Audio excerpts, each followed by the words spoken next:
Hey everyone! A lot of people ask what we use to breed our mealworms, so today I'm going to show you. We use a simple 3-drawer system you can pick up at Walmart or Target for under $20. The top drawer is for your beetles, the second drawer is for your mealworms, and the bottom drawer is going to be for your pupa. That's the stage where they're transforming into beetles. Okay, so this is the first drawer that we use. I cut the bottom out, the plastic bottom out of this, and then I just measured a thick piece of door screening. See these holes?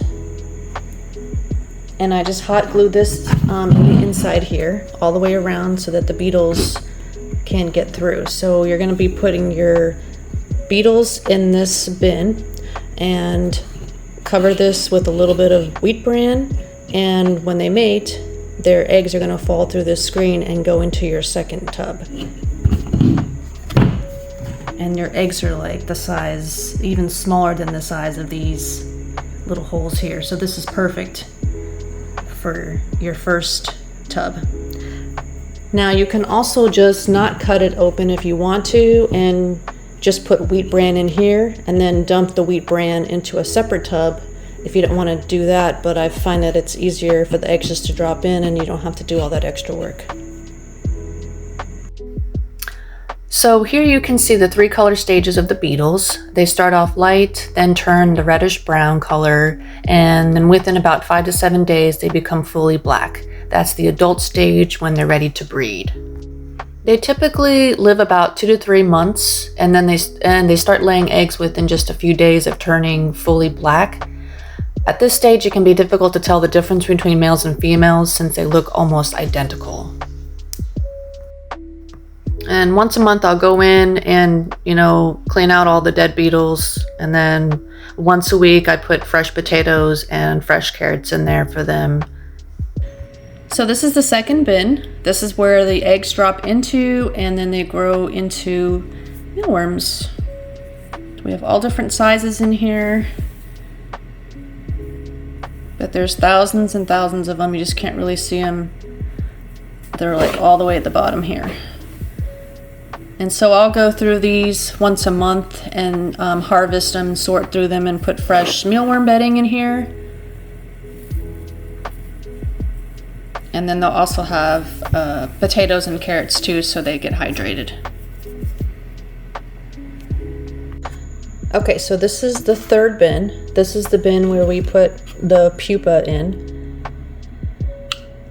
When they turn into the pupa stage, they kind of look like little white aliens.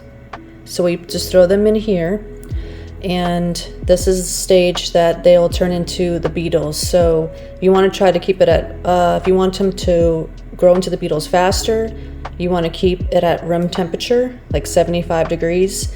If you want them to stay more into the pupa stage, then you would make it cooler.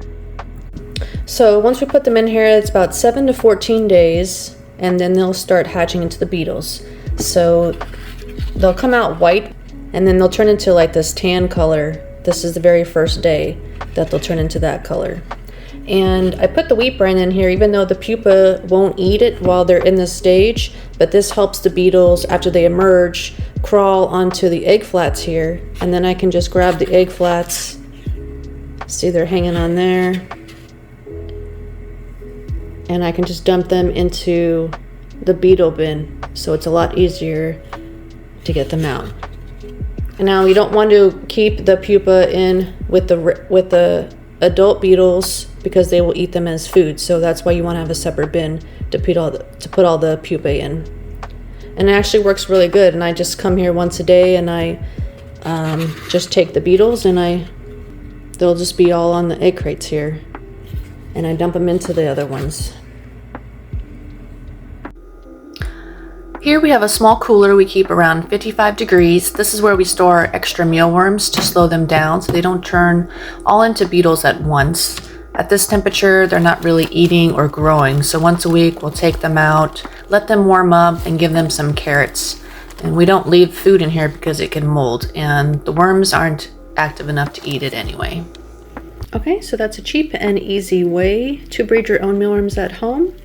And I'll probably be doing another video in the next couple weeks and show you guys how we sort and clean out all our bins. So thanks for watching and see you in the next one.